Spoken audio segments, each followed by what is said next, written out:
Hello, what is the crack? Welcome back to the Bad Movie Buff podcast. I'm your host, Niall Brady. So we're on season 6, episode 5, and we have a very special guest on this week, Conor Dockery, aka Doc, guitarist and vocalist of The Scratch. So you might have listened to the Lango episode a few weeks back. I'm a huge Scratch fan. It's mad that this is happening. But essentially what happened was Lango, about a week after his episode came out, texted me and said, Doc would love to jump on and talk about War of the Buttons. If you're a Scratch fan, you'll know that their album Couldn't Give a Rat's, they have a song called War of the Buttons that's essentially made up of quotes from the film. So I knew one of them was one of the ones that had it written that and must have been a big fan of the film. So yeah, Doc, being sound as fuck, agreed to come down and record a wee episode. Now, a bit of a disclaimer here. It's been a while since I've had one of these, but technical fucking difficulties, whatever way. And it's actually, this time, I'm going to say this time it's not my fault. Whatever way the microphone cable was fucking twisted, whenever I moved, my mic was cutting in and out. And I tried listening back to the full version of what we originally recorded. And to be honest, it's not great. Like, it's mostly Doc talking to himself every so often, me cutting in and being like, yeah, 100%, because it's all I know how to say sometimes when I'm nervous. But I just decided to publish this with the audio from the video, boosted it a wee bit, so it's absolutely listenable. I'm a fucking nerd about things like that, so I have scrapped episodes in the past, but I listened to this one myself in the car. It is grand. But I really hope you enjoy. I'm a bit devastated about this audio issue, to be honest. I'm trying not to beat myself up about it too much, but it was a really good episode with really good crack. And next week is going to be the Christmas special with Ryan Archer, where we're going to be mostly chatting about the Muppet Christmas Carol. A Muppet Christmas Carol. Anyway, best Christmas movie. And here, thanks for listening. Good luck.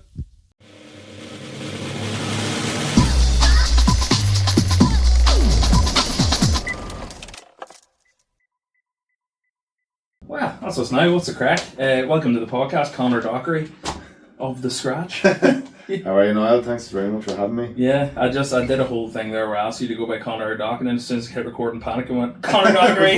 Full name, like, yeah. Whatever. All good. Yeah, thanks for making the trip. No worries, thanks for having me. This is a weird question to start off with. What's your relationship with Yuri? Have you been before? I tell you, I have yeah, like near. So basically, I came up here when I was in like secondary school, like probably like third or fourth year to get braces. Oh yeah, no way. That's really weird. It was basically like way cheaper. Yeah. Okay. So I was like, we went to a few spots like down south, and they were like looking to do like all this stuff, and then like it was just like costing like crazy money. And then at the time or whatever, people were like, just go up to Newry. Yeah. And like honestly, I think we got like a name of an orthodontist up here, and it was like nearly half the price. Yeah. Yeah, it was insane. Yeah. So we were like, I started coming up here like back then. I must have been like 15. Yeah.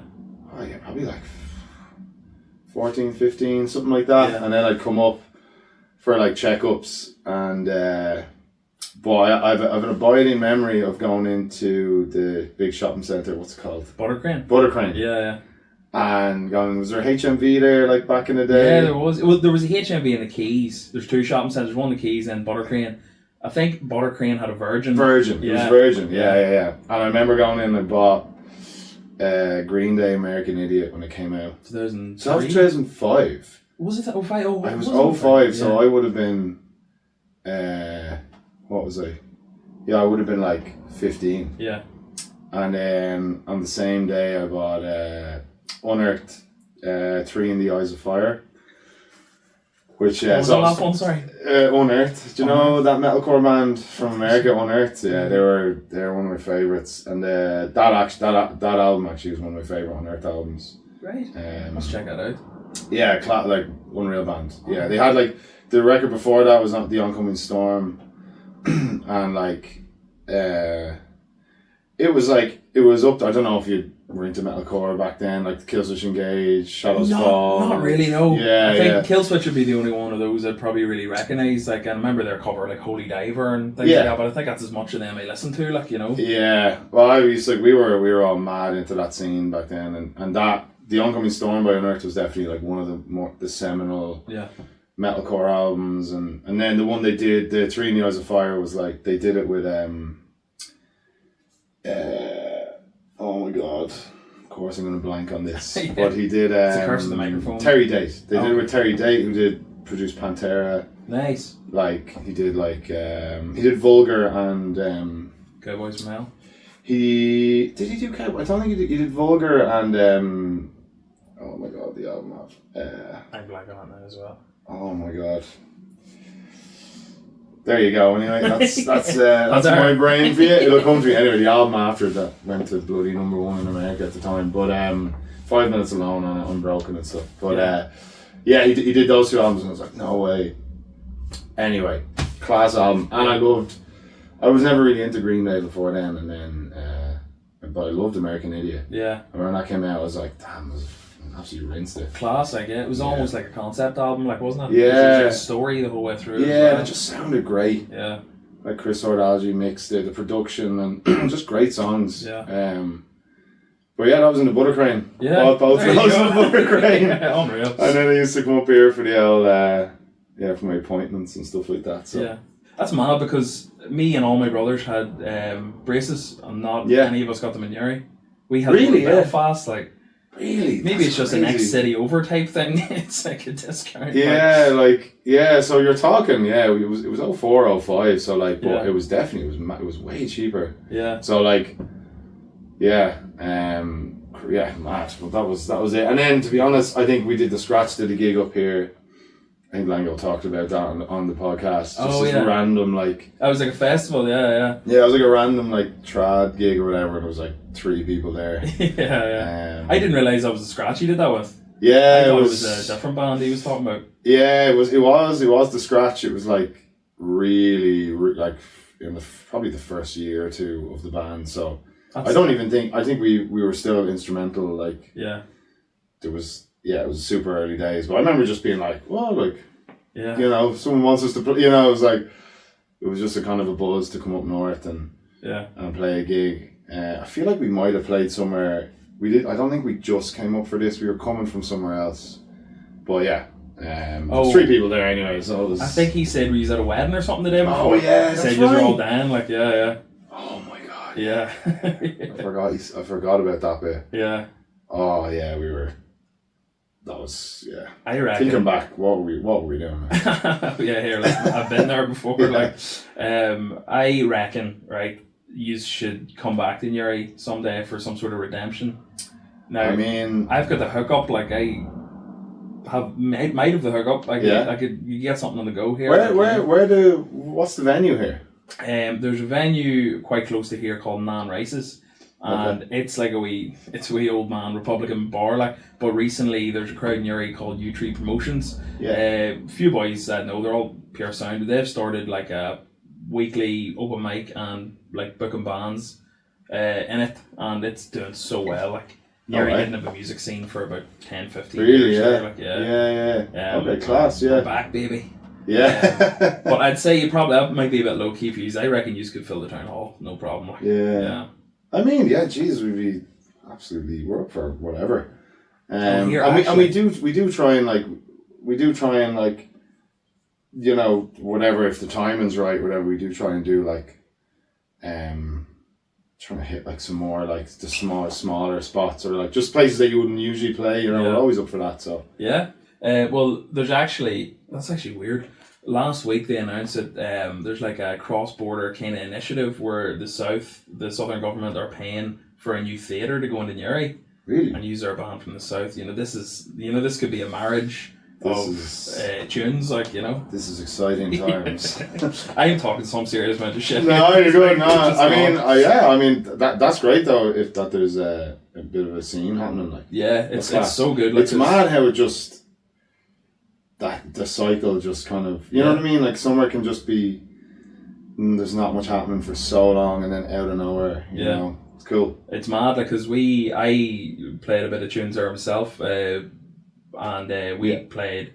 So they're open mics. They would do like a guest spot. So we played their guest spot. I was playing in like a metal kind of band there for a while, and I couldn't believe like how many people were at it. Like I gigged the whole way through my 20s, and you're lucky to get 40, 50 people at a gig. We went into that place, Nan Rice's, and it was rammed, like which is class. Unreal, deadly. But go on, the lads. We're here to talk about. Sometimes I forget there's a movie podcast. We're here to talk about the 1994 classic War of the Buttons, directed by John Roberts.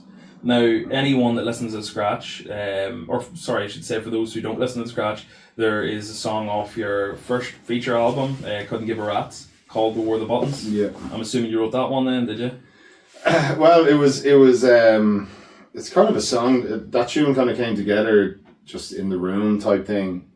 Pete's had like this bass line, that intro bass line, and the kind of the music came together, and I think like because War of the Buttons, it was always a movie that certainly me and my mates used to quote like just like for years, you know what I mean? There's just so many good one-liners in it for like a children's movie, right, essentially, you know what I mean? Yeah. And like so we'd always like quote it, and there was always just like that was a thing at the time, and so we were like, why don't we literally just take quotes from the film and put it over a song? Yeah. And we were all just like, yeah, let's do that. Such a tune too. Yeah, it was kind of like that was it really. I think it was just put to the group, and everyone was up for it, and then we just started like picking out our favorite quotes and like piecing it together, and then it kind of obviously things were like adjusted a little bit just to fit the song, and little like inflections and stuff like that, or like an extra little word here and there, but but essentially it's just all quotes from the film, and then I don't even know if it makes sense. I don't even think it does, but like and that's the thing, we were like, it actually doesn't need to. It's like so it was just gas. It just came together, and funny enough, it's back in the set now.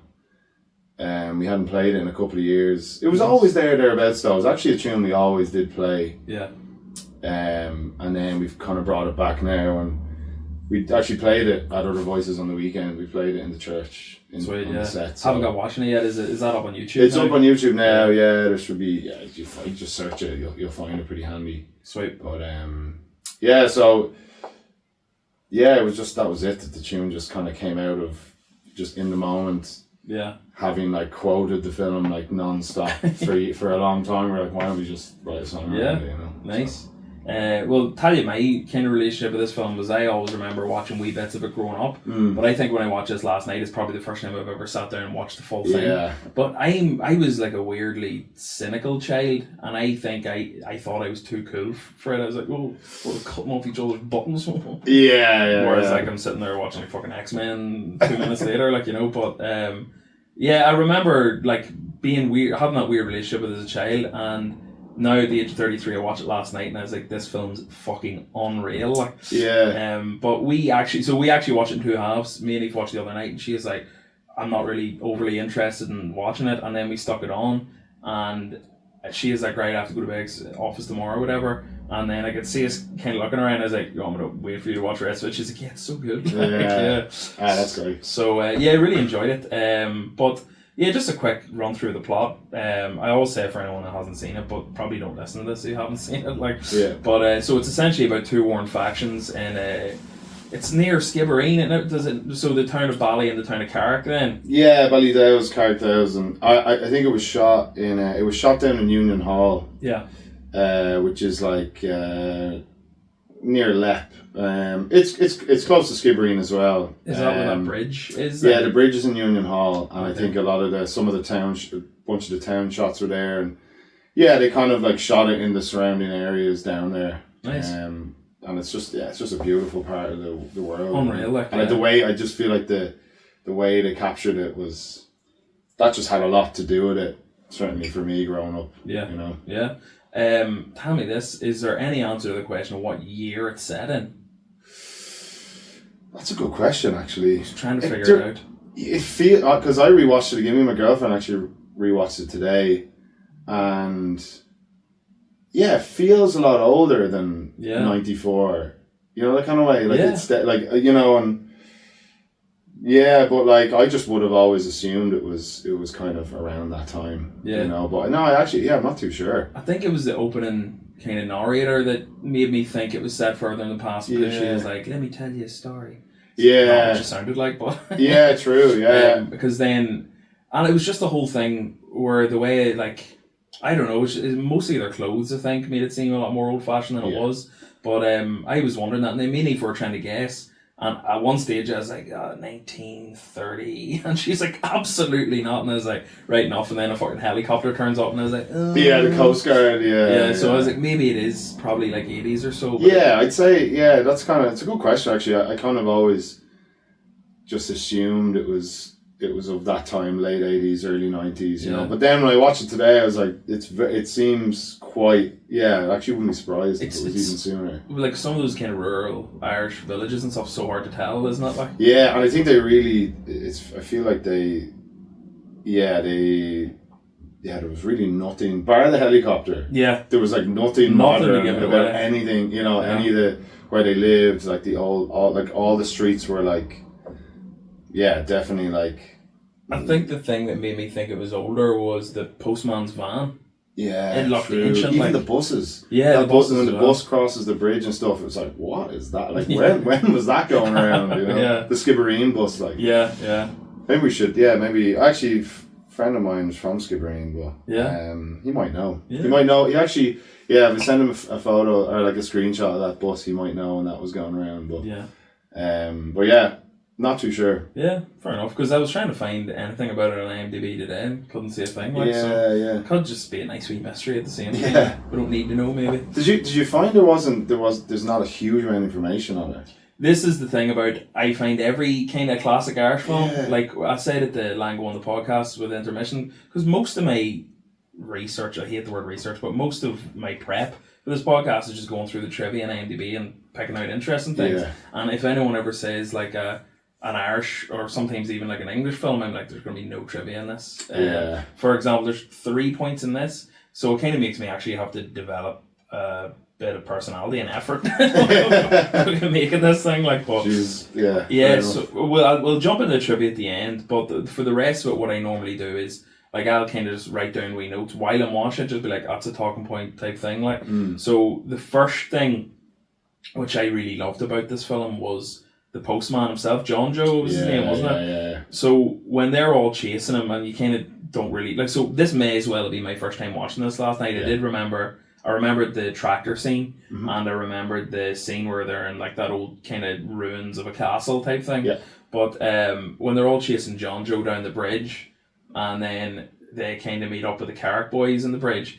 And I was like, surely the postman should stop this. And it just cuts back to him and he's just pissing himself off. Yeah, and he's hanging little Con over the bridge. Yeah. He's just loving it. Like, and it actually, I love his character so much because he just was this like wee mischievous old man. And then later on in the film, you find out that he is the one stirring the pot and delivering the letters between the two guys. It kind of creates a bit more, like a lot more innocence around it. You know, that there's this adult. It obviously gets kind of like serious towards the end with the, you know, when they have to be rescued and stuff, but you just see like he just thinks the whole thing's hilarious. You know what I mean? Like, and like he's just fuck all else to be at. And he's like, this is gas, and sure, look, they're only kids, it'll be fine. You know? But then the next thing that kind of struck me about the film was Liam Cunningham with a full head of hair. And like, it's funny because seeing like, sorry, 2 seconds, I'm just wish. Oh, never mind. You're good. Sorry. Oh, good. I thought I'd seen something there. Yeah. Go on ahead there, sorry. Yeah, no, I it's funny, like, he, because he's playing the real, like, you know, wise. The wise, like, you know, Republican, like, Irish man, you know, democracy, and people died for this country. You know, he's like, and to see him in real life now with on the flotilla to Gaza and stuff, and the way he kind of speaks, you know, it's almost I felt like it was like almost the same person. I didn't even think of that. That's unreal. Because I was watching, and I thought he was great in it. You know, just like he had some great little quips, and you know when he says, he's like, I find that thought more horrifying than amusing. Yeah. And it's just all their like random like Dublin accents that are just like scattered around the movie, but like. Yeah, there's just something great about his character and funny, but then I was like, just seeing like all the clips of Liam like recently, and I'm just like, God, that's like the same person. I was like, I never really clocked that before, you know. It's like it's almost like him in real life. Yeah, you know what I mean? He's a legend, like, isn't he? Yeah, he's really fucking like was he on that Fruitella? Was he? I don't think he actually traveled, but he was there like helping. Yeah. You know, he was there at the port in Barcelona, and like he's just been very, you know, extremely outspoken about it, and for such a big name, it's amazing. But yeah, I was just watching, and I was like, damn, that's Liam. Yeah, 100%. Like, I was gonna say as well. No, sorry, I'm thinking of something completely different there. But that opening scene where they're in the classroom, and it's when they tell the wee fella to go call the priest a tosspot, which is one of the lyrics of the tune as well. Like, that priest must have been at the communion bread, but he was rotund coming out there. Like, but the fall and all was just like, and it's such like a fucking shit thing to say, but like they just don't make like family or kids films like this anymore, where it's like, you don't have to be a child to enjoy that. You will love it if you're a child, or if you're one of the parents watching it, you'll be pissing yourself laughing as well. Like, you know. Yeah, and that was definitely, because me and my whole family, we all loved it. Yeah. Yeah, it was definitely, for us, it was like, it's a very nostalgic film for my family, and I just, you know, we used to all sit down and watch it, and like, because like you said, like my parents loved it. You know, my dad used to, especially that scene, you know, like it just was. It's almost like there's almost like a Father Ted vibe to it as well. Like rewatching it, I was like, there's a couple of scenes where I was like, they're banging Father Ted off that. Yeah. You know what I mean? Yeah, and it's like, and it's that same kind of like, obviously like it's like Father Ted was like, they, you know, the writers were like, these are all just based on people that we've met in real life, you know. And I feel like a lot of some of the characters like Colin Meaney or like Cyril Riley's dad and stuff, like we're just like, they're almost like Father Ted characters at times, 100%. You know. Yeah. But like that was it. It just had like that, especially that scene with him running out. It's just hilarious. Yeah. You know what I mean? And you're kind of a bit like, geez, that's like, it's insane. Like, you know what I mean? Like to show a priest like sprinting out of the church and then like absolutely milling himself onto the ground. It's funny. Like, it's great. Like, well, just when you're saying there about the kind of realisticness of some of the characters, is that even a word? Realisticness? It is now. Reality. Yeah. It is now, but the bit where Geronimo and his dad, played by Colin Meaney, get on the bus and see Riley and Cyril on the bus. And Cyril's like, get the fuck up. Like my dad probably never would have done that to me, but I've definitely seen other relatives kind of like, and it's like, it just seems so real. Like I know it's just something small like that, but just right, grown ups here, fuck off. Well, that and I think, well, I guess like that's what all the classic Irish films, that's what they do so well. Yeah, it's they just like nail these characters, like, I guess in the context of Irish movies, like just these Irish characters, you know. And I think Word of Buttons I think they really did that. They just nailed all the characters. Are like, they're just like, they just nailed it. And it's like, I've seen that. I've seen that guy before. You know. Would you ever? Sorry to interrupt. No. Would you ever be tempted to stick on the like original French film it's based off? Do you know, when my girlfriend said that to me today, she's like, you should watch the French one. I was like, I've thought about that over the years, and then I just haven't. You know, but I remember like for years, like you couldn't watch it anywhere. Yeah. So it was like, I think now like you can rent it on YouTube and stuff like that. And, but I remember there was definitely a period where I was like, geez, like where do we you know, all I could ever find was the French one. You know what I mean? And I was like, no, I don't want to watch it. You're not that desperate. I was like, now I'm like, I'll actually be very curious. But But now you can just get it on YouTube and stuff. But I would like to watch it actually. What do you think the French equivalent of Fergus is going to be called? Now that you say it, I need to watch the French one. Yeah, that's happened, like, doesn't it? What is it? It might actually be the funniest thing ever. Yeah. Just like no subtitles or anything. Yeah. No, it's that's a show. Now, if you do, we'll do another episode on the French one. Yeah, 100%. I'd be down for that. You have to write another tune, but with all the French dialogue in it instead. Like, oh yeah. I loved as well. See Riley as a character, the rat of the group, like. And you can tell from minute one that he's going to be the rat. Because I remember, as I said, the tracker scene. Yeah. But I didn't remember it was him that actually led to that. Like. Yeah. So one of the first lines he has in it is like, these trousers are brand new. I'm not going through the forest. And again, just talking about the reality of some of these characters. Everyone had a friend in their group that went on like that. Yeah. Like, oh, my ma just bought me these.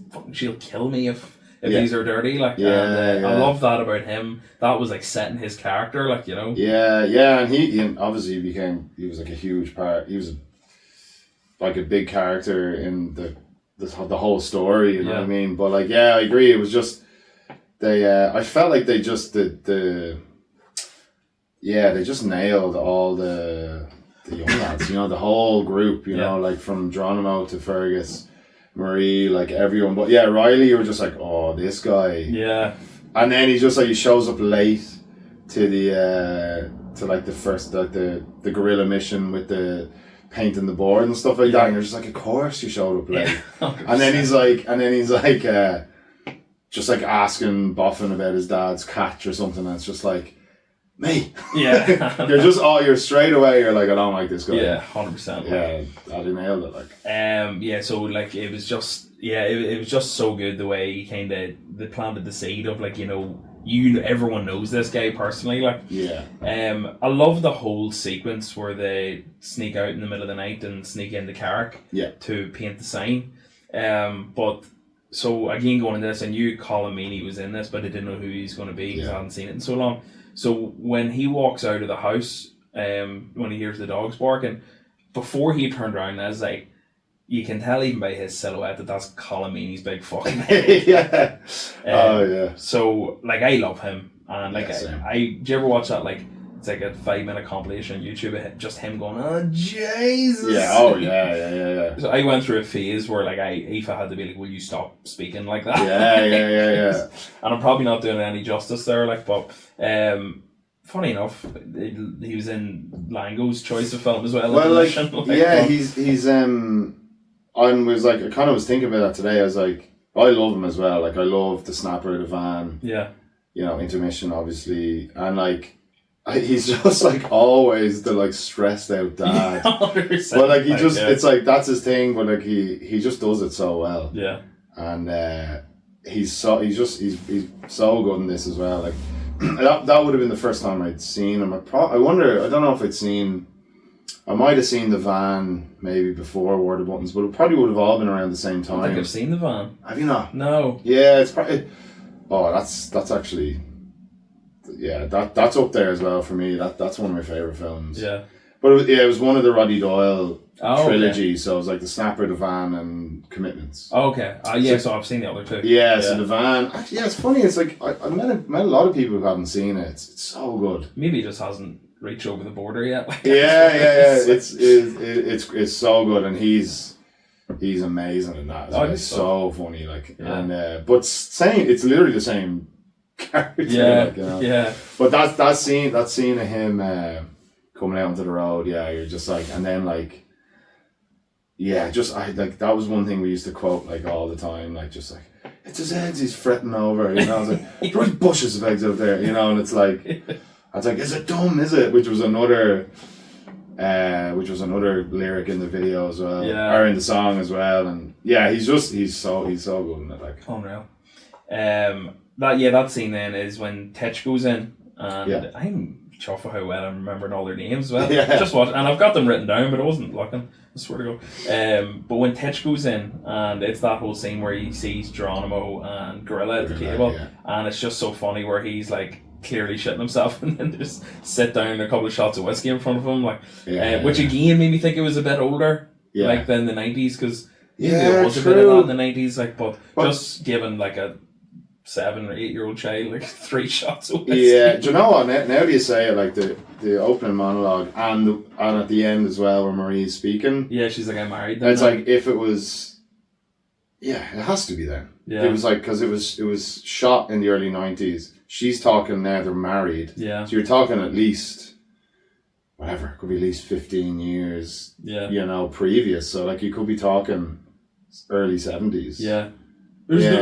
Was there any TVs in the film? No, there wasn't even a TV. Do you know, now that you say it, I think you're bang on. Yeah. It was definitely much earlier in the 90s. Yeah. It was like, it was so like, it's actually, definitely. Yeah. That is old Ireland. Like, yeah. Old rural Ireland. Yeah.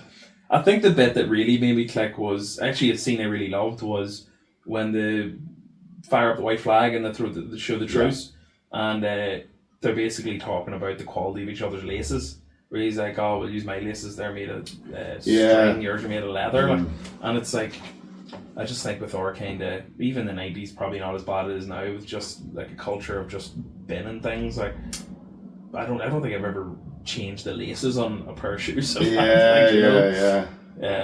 No, it's they just the way they depict the kind of classes there, you know what I mean? It's like the and just those little moments of like the laces, and then, you know, even Riley talking about, like, you know, his clothes and stuff like that, and probably he had, and then even that scene in the schoolyard where they separate people with money and who have money and who don't have money. Yeah. And then it's like people who don't have money have to go in the bathroom, and then they're like, wait a second, that's crazy. Like, it's like why should we have to go in the bathroom when, you know? And then Fergus is like, oh yeah, well then people with money go in the bathroom, you know? And it's like they just kind of they depict that whole side of it like so well, and that laser scene is cool, and then they splint up the rabbit. Yeah, but just what you're saying about that bathroom scene there, I thought it was really good because it was like them figuring out socialism in real time, really. Yeah. And then it kind of made me think, I'm assuming a lot of the reason that this was based on like the French versions, because like the French have quite like history steeped in revolutionary politics as well. Maybe that's probably where that came from, like, you know. That's a great show. Yeah. Because it is, it's quite a serious, not serious, but like, you know, it is even like Liam's, like, even when he's teaching them. Yeah. You know, and like that whole like that whole idea and like of revolution and rebellion and you know, sticking up, you know, like fighting for what you believe in, and different classes, and, you know, fighting, but then obviously just like seeing common ground in the end or whatever. It's we should definitely do another one on the French one. It's going to be so, that actually could be so. But we're going to have to do it in French, so we'll start learning French. Yeah. Get ChatGPT or something. Just to go back on Liam Cunningham, so weirdly doesn't have a name, and it's just called the Master. Yeah, the teacher. And then even the dads are like, teacher. Yeah. Just call him teacher. Even the dad's like, Colomini's character is called Geronimo's dad. Yeah. Doesn't have a name in this. That's, like, interesting. But even how, like, he is probably one of the more, him and Fergus are probably two of the most likeable characters in this, but him in particular because of how passionate he is about what he's teaching and how much he clearly cares for all these kids. Yeah. And there was one scene there where I think it was the morning after when like the kids were being like a bit ruckus in the classroom or something. And again, I'm going to stop bringing up what year it's at, like, but I was like, surely that teacher's just going to start swinging digs pretty soon. Yeah, like, you know? But he didn't, and I'm sure back then, even if it was set in the early 90s, he probably could have swung a dug and got away with it. Like, you know, swung a dug, definitely not a sentence. Swung a dig. Even just that, like, I was like, there's not a lot of kids being battered in this as much as I thought, and then next scene is him getting whipped by his dad. Yeah. And it was for I guess like a children's movie. Like, there was, that scene was like rough enough. Like, I remember when I was younger, I was like, oh god. And even watching it back again, it was like, oh, that's. And his dad is just he's so like, he's just got so much frustration and anger, and like, that would have been all too common back then. Yeah. And still is, you know what I mean? Like just sending your children away and threatening them with that, and then just like literally like beating them with a belt, you know. But yeah, even on the like Liam, like I thought that's like even that scene where he like comes in the next day and he's like Fergus is laughing and he's like what are you laughing about? And he's like trying to get kept back or whatever, and and then he's like oh, my mom said she sent me to school with no clothes on. Yeah. And he's like, I find that idea more horrifying than amusing. Yeah. But then he's like Fergus is like telling him that like, you know, his dad's gonna have him sent and all this, and then Liam just like, he's like, well look, if you treat me with respect, and you know, I'm in command here in this scenario. You might be the big man on Murphy's Dunes or whatever, but and he's like, and if you do, I'll speak up for you and I'll make sure if there's any talk of being sent away that, and he was just like, that's that was sound, like very sound. Tell me this now. This is another thing I couldn't really find online. So there's a couple of implications that Fergus's dad isn't his dad. That's actually they don't go into that anymore, because the kids are like, if you ever find out who he is. Yeah. But then that might explain why his dad hates him so much. Yeah, and then later on, when like Fergus goes missing and they all approach the caravan. Is it a caravan they live in? It's something that's a good. Looks like some sort of kind of mobile home type thing. Yeah. But basically they're like, oh, that's your son. You should be concerned. That's when Liam steps in. And he's like, oh, you know, he might not be my son. Looks at the wife, and then I was like, is fucking the teacher the dad then? Because it was like, I don't think it was implied enough, but then I was like, that would not only explain why like the dad hates him so much, but also why the master cares for him so much. Wow, I didn't pick up on that. But I could be pulling that out of my hole. No, because like they don't ever I feel like they don't ever really explain that. But I do. Yeah, I remember like we thought when we were watching them, we thought like, just I guess like how horrified Liam was that his dad just didn't care where he was. Yeah. You know, and then like Liam's just like, what? But yeah, that's that would be that'd be an interesting one, wouldn't it? Jesus. But yeah, that's funny, because like the kids, that's a real moment when like one of the characters turns around and says that to him. Yeah. And then he's like, his reaction is like, you know, and then even Geronimo brings up the beating, you know, and brings it up again, and so it's obviously like a very sensitive topic. But you never really find out. Yeah. And like, maybe that's in the French one. Oh yeah. Another reason to watch it. Yeah. Someday. So next scene up after that was, well, I listed it down here as the Braveheart scene. Yeah. It's the scene where all the wee lads get in the raw to scare off the Carrick fellas. Yeah. Which is a bit mad, because it's just not something that could be filmed or put on camera these days. Yeah, it is mad. We've been watching it again, I was like, yeah. People went, what the fuck are we watching? I was like, yeah, let's no. But one of the things, or one of the issues of that, you know, the production was sued about that scene, because one of the parents of one of the young actors was like, you're portraying our son's Burr in the film, but they ended up losing the case because the apparently in the actual court files it said like, not what were we looking for, paraphrasing? Yeah. The Burr was on screen not long enough for the child to be identified, so that's how it was settled. But that was. I'm not surprised actually. Yeah. Some of the actors, some of the kids, madness in there. Yeah. But I'm nearly 100% sure that like even things like that aren't allowed now. No way. Imagine, actually, no way. And then like that, where like they get to the bottom of the hill, and then like Fergus just stand there, and then Marie is just like, it's so you're like, weird, this is so weird. And then the other girl just like puts her glasses on. Like, I guess like nowadays, I feel like nowadays you're like, that's a bit mad, isn't it? Yeah. I remember thinking it was the funniest scene of all time when I was younger. Yeah. Do you know what I mean? Like, so it was like it felt far more innocent. Yeah. back then, and then we watch it now because you're like, you actually wouldn't be seeing that. Yeah, 100%. Like, you know, even like I was watching like an interview with Danny Boyle recently. Yeah. And have you seen the 28 Years Later? Yeah.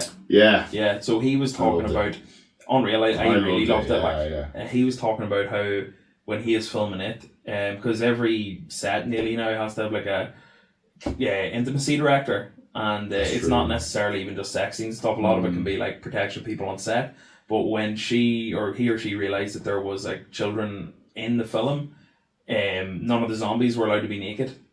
But that Danny Boyle was like, this whole plot is me filming these, because the whole plot is based around how their clothes and all are gone. So what they had to do was like make fake cocks and all for them. Like, so like even God. Like, you know, Samson, the big bad zombie in it. That's that shot of his. Yeah, that's crazy. That's a pair of shorts with that dick built into it, apparently.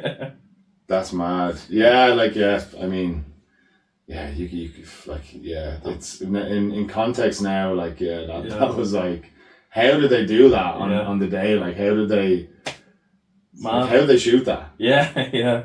I'm glad that Samson scene wasn't in 3D. That's all I'll say for me. What a flick though. Yeah. But yeah, mad scene. I did.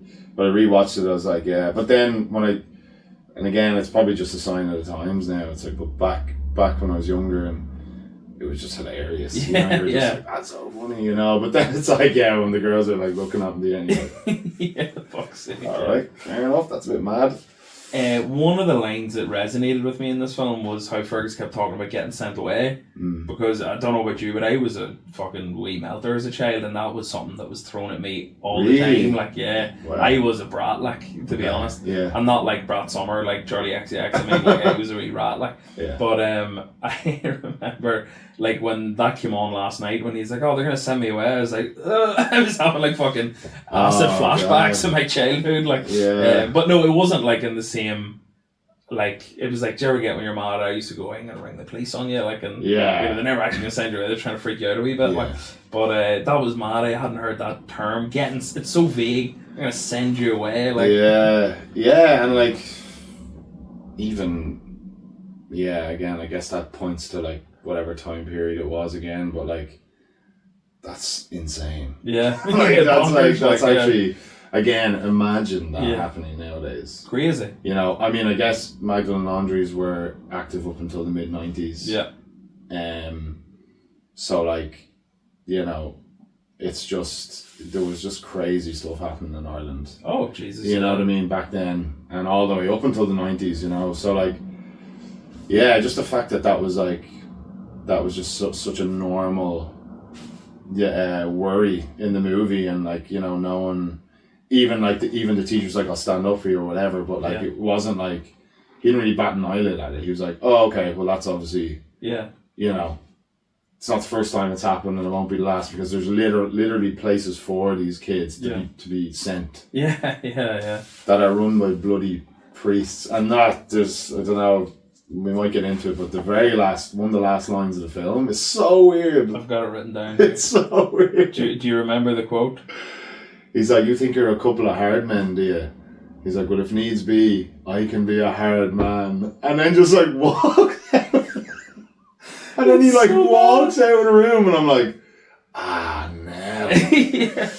Now, this was obviously before all that. And you literally hit that, like, every word. But you know what? Because I remember, again, when I was younger, so innocent. Yeah. It was just like, didn't bat an eyelid to it, you know what I mean? And then we watched it one Christmas with the family, probably 10, 15 years ago.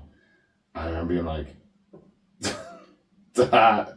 Yeah. What? Yeah. I was like, how did I like not clock that line? Bonkers. You know, because you'd be quoting like every other like line in it and stuff like that, and then it was like, how? And then I remember, I think I like took a video of it on my phone at the time and I put it into my mate's group. I was like, anyone remember this line? Because it's insane. Yeah. But yeah, mad. So leading up that scene, like, so that's towards the end of the film, obviously, like, but I was kind of surprised of it. Actually, I think it was a happy ending in the context of the whole film. It's a bit darker knowing what we know now. Of course. But I was expecting it to be like the film ends and he's living with Liam, and Liam's making him tea or whatever. But as soon as I seen that he was in like a group home, and then I was like, it zoomed out a bit and I seen like a stained glass window, and I literally have it written down here. Yes, ended up in the safe hands of the Catholic Church.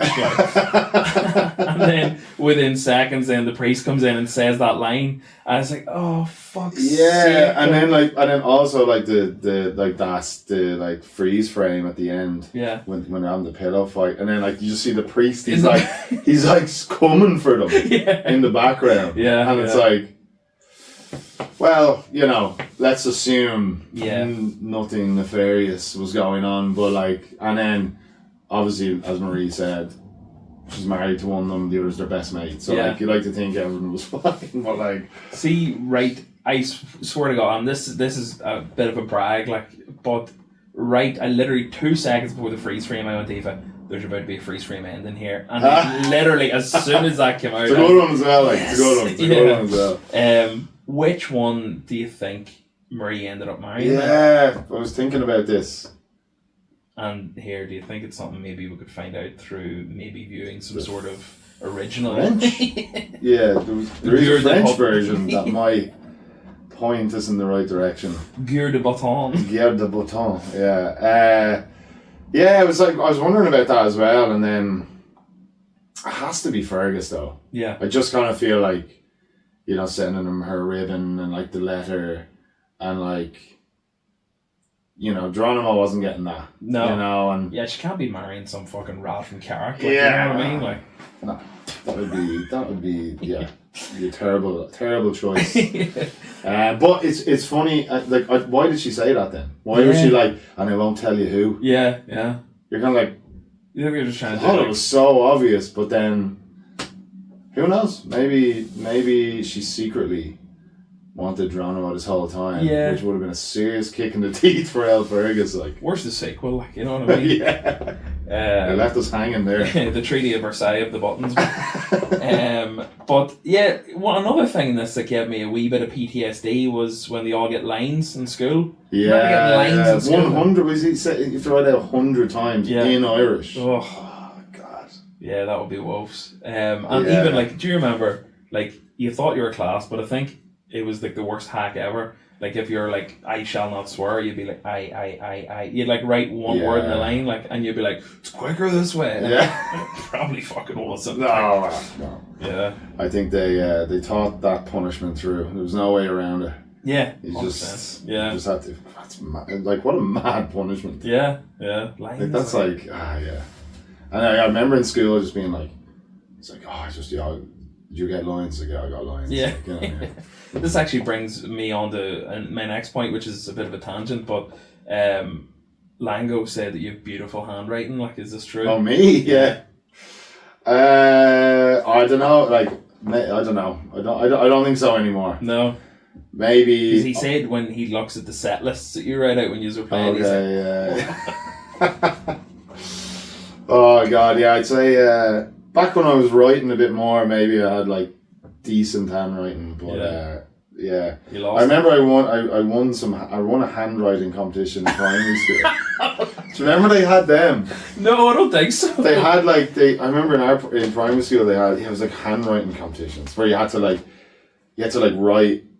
write things out within oh, there would be like the half spaces and all. Yeah, and like you had to get like the letters. You had to your whatever, like they'd have like it was like 3 lines. Yeah. And it was basically like a space and then a dividing line. Yeah. So you had to write everything like perfectly within the lines. Yeah, so like if you're writing B, yeah, your B had to like fit right in the lower half. 100%. Yeah. That was a bit of me now, I'll say. I did enjoy that. And I definitely put the time in. I love the way I came out with the win, like. You were like, you went from like, I don't know if I've good handwriting. I won a competition. Yeah. Well, I just like, I don't know. Probably for my age, it was like, oh, this chap actually, his handwriting's quite clear. You know? But I know, like I was always into like drawing and like whatever, like art, like basic kind of art and stuff like that. And then it's actually, I used to love like one of my favorite subjects in school was maths. And not really because I had a breeze what was going on. It was just like, I just loved like writing everything out. And the rulers. And just like writing out a problem and a solution, and like I just used to enjoy doing it really neatly. Yeah, that's and then like writing this out now. It's color coded and all. Yeah, so for that reason, it ended up being something I would have studied like more often, more than like other subjects. Yeah. Your just next step is a calligraphy pen. Like I took the plunge one day, like, and I've never looked back. Like, actually, I hand drew that map. No, I didn't really. No, but it's satisfying though. It is. It's very, like it was one of those things. I went through a phase years ago, maybe about 10 years ago, where every time I got drunk, I had a different purchase arrive 2 days later that I didn't remember buying. Right. One of them was a calligraphy set. One of them was a set of bagpipes that I never learned.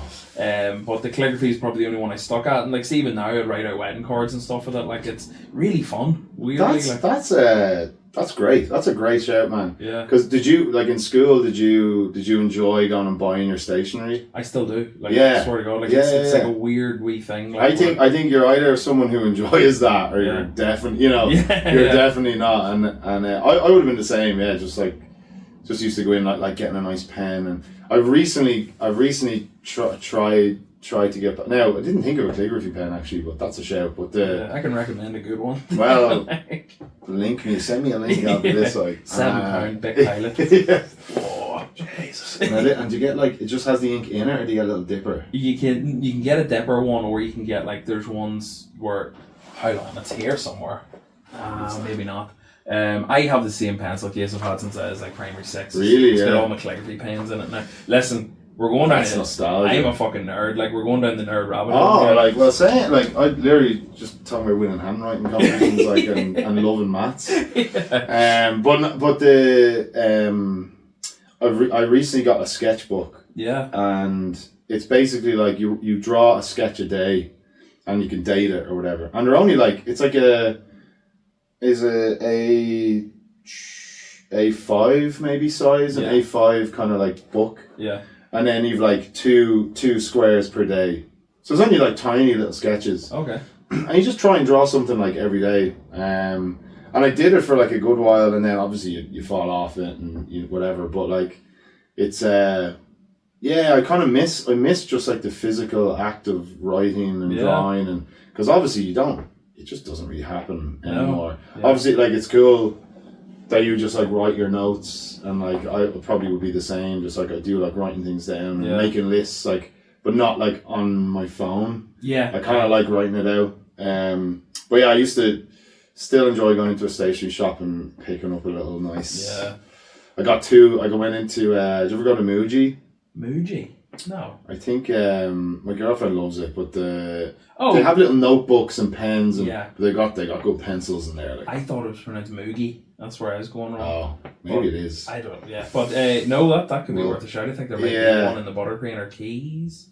Yeah, there's a few floating around, but they do nice pens and nice pencils. See, when we were writing out wedding invites and all that shit, there's like a stationery shop in the area we'd go into. I was like, oh yeah, let's go. Like, let's fucking do this. Did you write all your invitations in calligraphy pen? No. I was going to, and it was like, we're sending out like 100 and something stupid amount of invitations, and I was like, usually if I am writing a wedding card, when I'm finished it, I'm like, because I'm like weirdly a perfectionist, so I'd never like rush through it either. I'd be sitting there like, your boy in Toy Story 2 that fixes Woody with the big fucking glasses and all, like, right. I just know rightly there's people I know going, what the fuck is he talking about stationery for? Look, those who know. Yeah, those who appreciate it. So there's a few more things in regards to the actual film I wanted to talk about. And firstly is the pub name. Do you remember what the pub's called? Because it's the best pub name I've ever seen. Oh man, I noticed this earlier. Dinny or something? You're close. Is it Dinny's Tavern or something? It's, do you want me to tell you? Yeah. Dinty Collins. Isn't that unreal? Like, I never noticed that before, and I saw it. I was like, Dinty Collins. I was like, that's so good. Unreal. Like, now did they just come up with that? They must have come up like someone was like, what's the most Irish? Yeah. Like southwest of Ireland rural pub name we can think of. Dinty Collins. I literally like see what the reaction you just said was the exact reaction I had last night. I just went, oh, Dinty Collins. Eva was like, what's Dinty Collins? I was like, I don't know, it's fine. I'm writing it down. I'm bringing it up. Yeah. I noticed it too. I never noticed it before. Yeah. Dinty Collins. Unreal. Like. Now the battle scene, like the big battle in this, I think we should talk about it because it is as epic as you can get from an Irish film in the 90s. Like, I literally was, like, I wrote down here, Battle of Helm's Deep. Yeah. Like, you know what I mean? The final battle. Yeah. Battle of Helm's Deep. But literally is, like. It was, Fergus turned up on the fucking horse. I want to see if I was one of the children from Carrick or Bally. As soon as I seen that horse, I would have been like, we've gone too far. Yeah. I'm way home. And do you know when he storms over the fence the first time, it's like, they all just go... They all like in unison just like move out of his way and he goes over and then they just like go back. It's like... But I was thinking while I was watching, because the horse probably see the deal, but there's a few times in the film where I was like, Fergus is a bit of Aragorn about him. Like, would you be a Lord of the Rings fan? Like, yeah. I was like, Fergus is a bit like, he's like a real likeable like leadership kind of role, and then next thing he rocks up in this fucking horse at the Battle of Helm's Deep. Pretty much. Like, I was like, this is unreal. Yeah. And all I could think of was how much crack those kids must have had filming that back in the day. Yeah, because it was like, and like, I was thinking the same. I was like, this kind of like holds up. It's like pretty like, it's like a pretty good like battle for 100%. Like a load of kids. And I remember like when he storms in and then they all like storm in and they're like pouring like tar and like, and they're running and like you can see there's like a wide, like a high wide angle as they come into the courtyard and like you just see Marie like, she's just like going for it on this chap and like everyone, I'm just like, this is like, this is not like, this still holds up. 100%. Somehow, like. And it's not even that it holds up. Well, obviously it does hold up. Or, you know, you're just like, you're not like, oh God, this is like. Exactly, yeah. This just seems like a bunch of kids, like. This is like, and everyone's really held back and awkward, but they're going for it, like. And even, like, they could have just not went as much effort to make that scene what it is, and it still would have been a great film. But I think, I sound like such a gimp, it's a 90s film for kids, but I think it elevated the film quite a bit, like, just even how much effort they put into that scene. Like. Yeah, and then even like that, just like throwing people off like the top level of it, and like, just like, and then they, when they're like coming downstairs and your man just grabs his foot, I was like, that kid might need to go to the hospital. 100%, just lost his two front teeth. Like he just goes like head first down the castle stairs. I was like, this is insane. No, it wasn't. It wasn't Gorilla that did that, was it? No, it was a Bally Boy did that. It was I think it was Fergus like climbing up. Yeah, it was. He was climbing up and then he sees the carrots coming and he just like pulls your man's leg as they're going down the stairs. And then he grabs their stick. He grabs one of their sticks then and then he gets up and they capture Geronimo or whatever. Oh my God. Epic stuff, like. And then it's like, they've got Geronimo. Yeah. It's like, and then they all just like stop as if like, you know, the fucking shields, you know, like they've disabled the shields in like Star Wars or something. It's like, it's just like, it's very well done. See, I think see that scene there, I remember watching that scene when I was younger and thinking this is so stupid, but it wasn't necessarily the actual battle scene itself. I think my problem is with the whole aspect of the buttons being defeat. Like, and I was like, who gives a fuck about buttons? Yeah, like, you know? But obviously I was just watching bits of it, so now as a mature adult, like, I can understand the concept behind the buttons, but what do you think the concept is? That's a good question, actually. I think I might have talked a bit too soon there. You know, we'll just be curious. Like, I never really overthought it I never really thought about it too much where I'm like, but now I'm like, I wonder, does the French fit? Like, I wonder, is there some sort of like, but then I'm like, well, no, it's just kind of, it's a bit innocent, isn't it? You know what I mean? It's like the trophies and the, you know, it's like I don't know, getting some dog tags isn't necessarily a sign of victory, but like button tax in France in the 1800s, I think. No, sorry, I was going to make up something. Sorry, I was going to go through it there. Yeah, just when you say that, you could be right, and I think, there could be some sort of French connection there, like. Yeah. But in maybe like when I was watching last night, I assumed it was nearly a currency, like gold, nearly, like especially the bit where Marie is like showering the buttons down in the wall. They're like, yeah. And I guess it's probably just a symbol of like gold or winnings or treasure. Yeah. As a kid, because you don't have money, like, you know what I mean. So, yeah, it's probably not too deep. I pissed myself laughing at the feast after the battle. Yeah. They're like, "Oh, do a bit of dancing there, Marie," and then the Kerry polka comes on, and then they're like, I was like, this is like a scene from Titanic or something. I was like, this is like it's shot really well, the energy, and then it like cuts to a wide, and there's just this like full on proper Irish dancer just like going like the whole like, and I was like. Yeah, and then the two whistles. Like, unreal. That I literally wrote this film is high fantasy when that came on. Like it is like so the battle obviously, but then it is though. You know what? I think that's what that's what I loved. Again, like I guess it's just obviously like there's a million films you could talk about, or like a million films that I love, but like just. It's one that just caught my imagination when I was younger. Yeah. And I never forgot about it, that kind of way. And I think just like, the way they, and even watching back today, I was like, God, yeah, like it's still enjoyable as an adult now. Yeah. Like you can get through it and you're like, this is like, there's enough there. But like, I just remember when I was a kid, I was just like, oh my God. Yeah. Like I was like, this is so good, Yeah.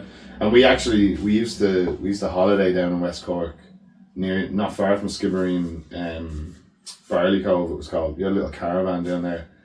So like it was just that whole part of the world as well, just kind of had a bit of a magic. Yeah, absolutely. And like I think the way they really like show the landscape and just that whole part of the world, they depict it so well. But yeah, it is. It's like it is high fantasy, like. Yeah, class. I think the last thing I have down here in terms of maybe shitty notes is that I think there was a wee bit of miscasting for Colomini. I think he should have been one of the Bally Boys dads, like, you know what I mean? Yeah, because like he was great in the role, obviously, but you would think he'd probably be maybe not Fergus's dad because Fergus's dad's a decade, but maybe I don't know, like Titch's dad or something, Titch or Puffin. Because the Carrick ones are meant to be a bit posher and he's just calling me. Yeah. Like, you know what I mean? Yeah, and he's just like, I wasn't yelling at ball, I was inquiring. Although when he says that, you're like, yeah. There's a bit of, there, you're like, that's a bit like he's less like, he goes quite posh there in ways. But like, I know what you mean, but I love that scene where they like, all the dads like meet on the bridge. And then they start having it out. That was unreal. He's like, who's asking you? Like it's just like they're like going at each other. It's so funny. Like, did you notice? I didn't pick up on this when I was watching it at all. Did you notice who plays Gorilla's dad?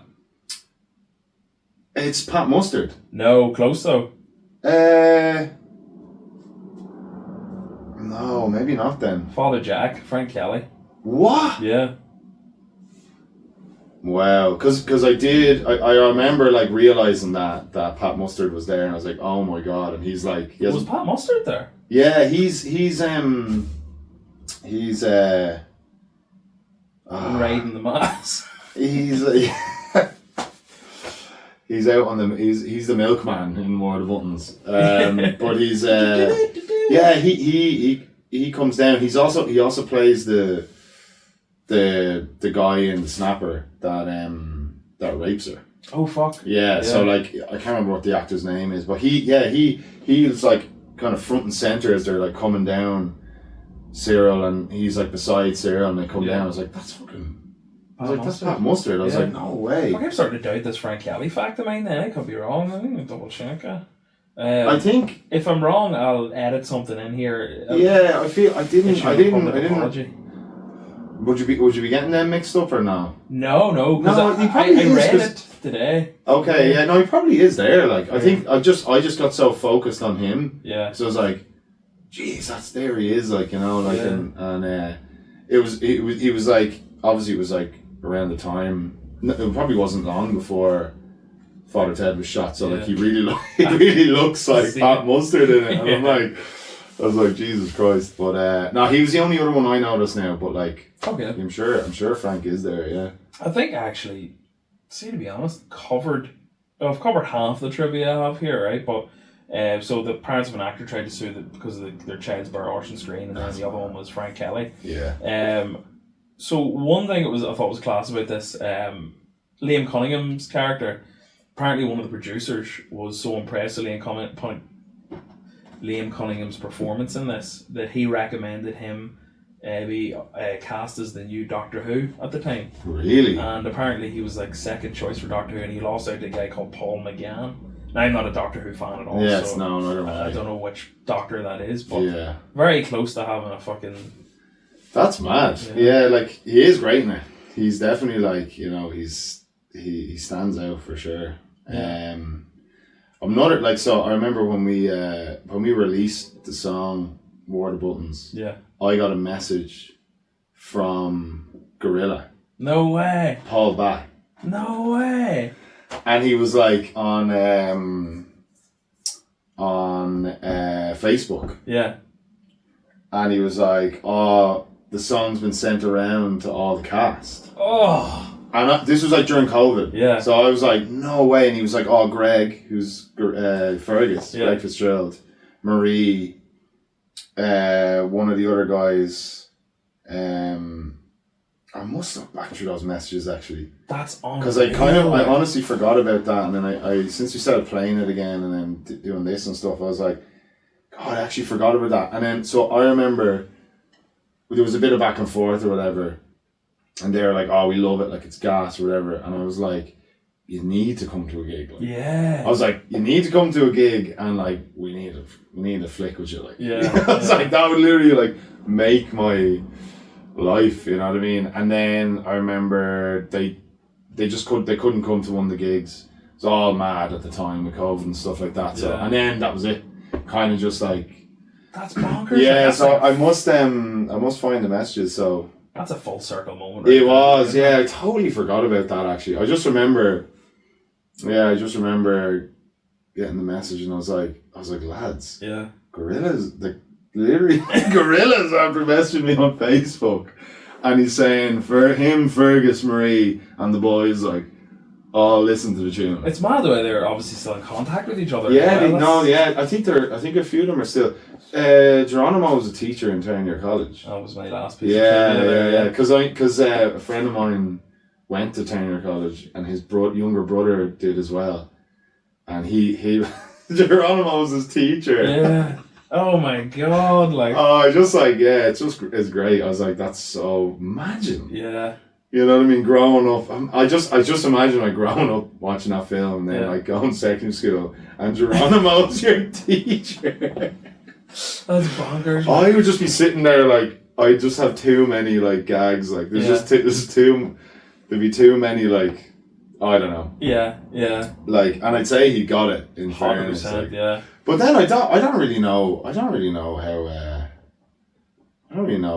popular War of the Buttons was. It's hard, I don't know. Could you get a gauge of that or like? I remember it being on TV quite a bit when I was growing up. But when I texted a few people saying that I watched it last night, a lot of them were like, "No," and then they looked it up and went, "Oh, yeah." Like so, I don't know. Like, it might have been. I'd say it was probably more popular down south. Than it was up here. Yeah, I'm kind of forgetting that. But it's because like. Yeah, it was obviously big in our house, but then I was a few of my mates. I put a lot of people up to it, to be honest. Yeah. But then there were definitely a few of my mates as well. But I'd say like down that part of the world, it was a big thing. But yeah, I don't know how they even heard the song or. Maybe because it's an absolute banger. Yeah. Like it's God, I must look back now through those messages. That was like 2020, so. Yeah. That would have been like right when the lockdown hit, so. I'm just noticing your Bob Villain t-shirt as well as class. Yeah. But I found you through a Reddit comment. Oh really? Yeah, like it was someone Did you ever go on Reddit or anything like? Yeah, definitely. Not so much in the last few years, but there was definitely a period there where I would have, yeah. Same, I'm not as into it now, but I found that when I was mad into Reddit, I had to eventually unsubscribe from the Irish subreddit because it was the most miserable place in the planet. Just people being like, and this is bullshit, and this, and there's no crack about it, but there was one post, and it was 2020, it was just after Couldn't Give a Rat's came out, I think. And someone was like, why is all Irish music shite now? And then there was like the top few comments being like, the Scratch, everyone listen to the Scratch and all. Like, so I was like, I'll check these lads out. And now you're sitting in my living room. Yeah, mad. Yeah, class. I was gonna switch it up here a bit. Do you have a time limit or anything? Or? No, I'm all good, man. Won't keep you too much longer. All good. But I asked Lango the same question because I've said to him that your cover of Burials is one of my favourite live covers. It's my ultimate, like, if I go to an afters or something and someone just really throw the tunes, I'm like, watch this. Or if I'm drinking in the house, I'm like, stick that on. Like, it's just the combination of the orchestra and all, it's unreal. Do you have like a favourite live cover that you stick on when you have a few drinks in the air? Like, so Lango's answer to this was the Korn playing Metallica at MTV Icons. At the MTV Icons? Yeah. And then it's just cuts to Robert Trujillo randomly wearing like a 3-piece suit. Like. That MTV Icons was so good. Yeah. Limp Bizkit doing Sanitarium. I still need to watch the full thing. I just watched the Korn bit. Like. Limp Bizkit did Sanitarium, and Wes actually wasn't playing with them. There was some other guy. Right. But he was fucking class. And but their cover was insane as well. God, live cover. It's a very on the spot question. I respect that. You don't have to rush the answer, any.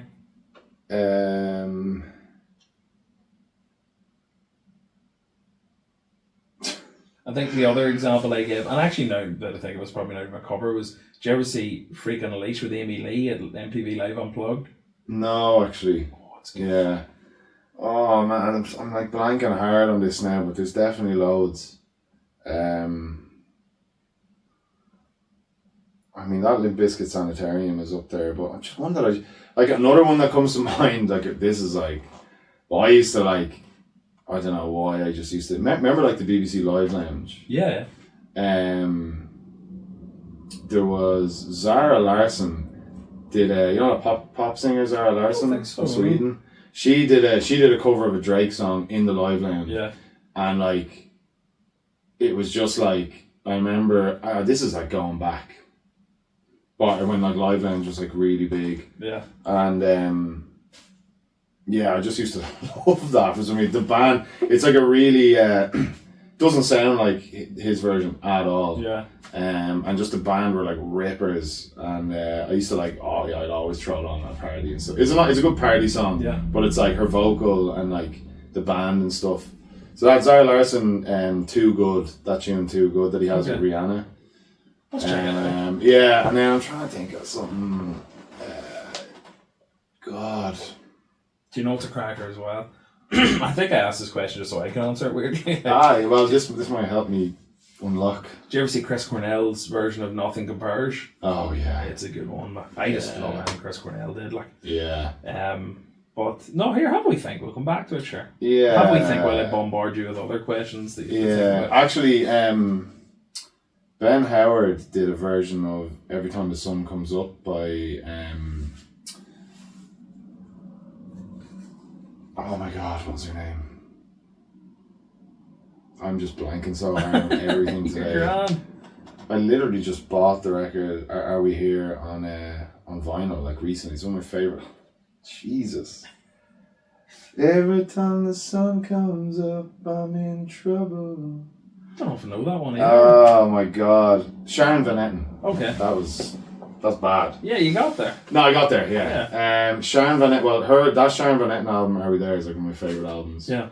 But the last track on it is a tune called Every Time the Sun Comes Up. It's a beautiful song. But Ben does a version of it at Glastonbury. Yeah. And I was like, that's actually how I found out about her. Yeah. I remember hearing this and I was like, oh my god, what is that song? Yeah. And then I went and listened to the album and I was like, what? Yeah. That's amazing. Ben actually has a couple of good He has a couple of good covers for sure. But yeah, they're the ones that came to mind anyway. Yeah. And like probably in the heavier world, yeah, that Limp Bizkit song, that MTV Icon. Yeah. And the Korn one and Limp Bizkit's doing Sanitarium is so good. Have to see that. Like, man. So you're telling me before we were recording you're doing like a bit of freelance videography as well. And when I was chatting to Lango, it was him that told me to get you on here because he's like super into like cinematography and stuff like that. Like, do you have like a favorite cinematographer or director that? I love Robbie Ryan. Who's that? Do you know Robbie Ryan? He shot. I think he shot One Battle After Another. Oh yeah, okay. Actually, I'm pretty sure he did. Yeah. Almost sure I saw that and I was like, damn. Because like Paul Thomas Anderson, like, you know. But he shoots all Andrea Arnold stuff. So Andrea Arnold would have done like Wasp and like she did that one with Barry Keoghan recently, which was like wasn't it? I didn't love it, but like Bug, was it that one Bug or something? Yeah, God, my brain. But yeah, Robbie. He shot he shot The Favourite as well. He's Irish. He went to IADT. Oh no way. Yeah, and he so he's amazing. See, I'm kind of in retrospect thinking like I probably shouldn't have asked that question because I only know like 2 cinematographers. Okay, yeah. Well, like, and then I'd be a bit of a like the real basic answer would be Roger Deakins, but yeah, that's one of the 2. Yeah, but he is, you know, I guess like for a reason, you know, he's very it's just very inspiring. You know, like there's some like Hoyte von Hoytema, who did The Revenant and stuff. Like there's like obviously there's a ton of amazing cinematographers, but yeah, just everything Roger Deakins has done. It's just like I always found it really inspiring because it was so simple. Yeah. But like, and he comes from a documentary background, so like he's a master lighter, but he doesn't overlight things. Yeah. And he like really leans into silhouette. If you watch like anything he's ever shot, particularly that like opening scene he did Skyfall, that Bond film. Yeah. And just the way he uses silhouette in that, and all his films, Shawshank Redemption, like, you know, in terms of like just one of the best films ever, obviously. But like, just when you look at the way he shot it, it's just so simple. But like, it just gets how he just like tells such an amazing story with such amazing acting and characters, and like the way the way he lit that, you know. So Roger was, and I love his podcast as well. I don't know if you've ever heard it's great. What I'll Deakins, do. It's called, What's it called? Sorry. It's called Team Deakins. Is it him and his wife?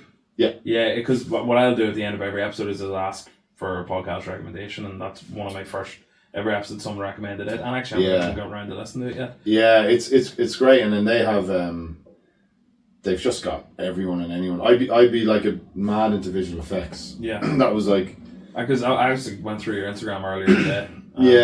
You're like, I think you talking about a post.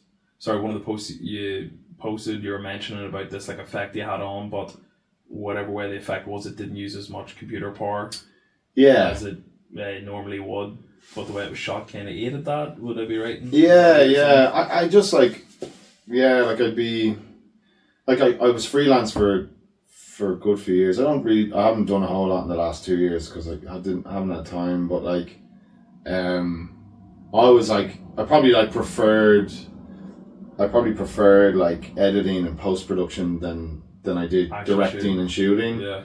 I loved just like getting things into post, and that's where I kind of like just got really into visual effects and stuff. And again, just a hobbyist, total hobbyist, you know. And like I kind of like squeeze it into like my own stuff here and there, like even when people didn't ask for it. Fair enough. But yeah, so I and Team Deakins it's just like that podcast is great because they they have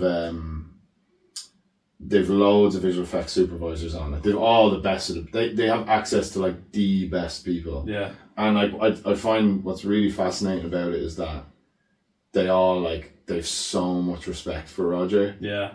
You know, and James, his wife, and like so like they're really coming in like you've got like the best people of all time in their field coming on, and like they're almost a bit vulnerable because they're like they respect Roger so much. So just it actually does create like a really it creates just the conversations are great, and they there's just I just it's very it's just cool like listening to like two people that are like such masters talk about something, you know. Yeah, it's like and have so much respect for each other. Competency porn, like, isn't it is, yeah. It's like it's a big old thirst trap. the dates. You're like, these people are so good at what they do.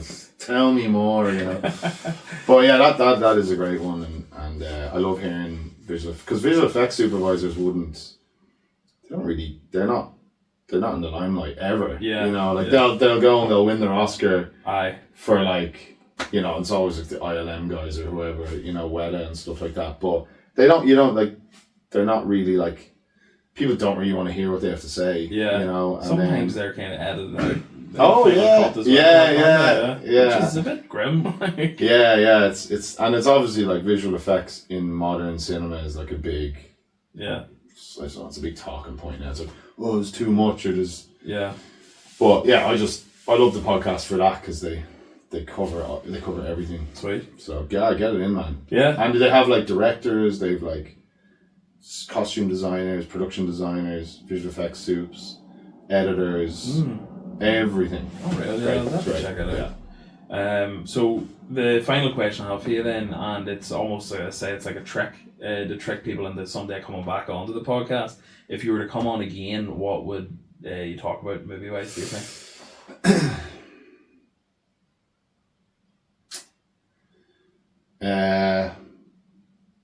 I love Inglourious Bastards. Yeah, unreal. I love it. Like, and like I know it's like I wouldn't consider myself definitely wouldn't be a big movie guy necessarily. Like I kind of like a few bits, but like I always remember seeing that in the cinema. I just think it's like the perfect film. I seen it in the cinema as well. Yeah, and I was like the opening scene and the way the whole thing I just love the absurd. It's like peak Tarantino absurdity. Yeah.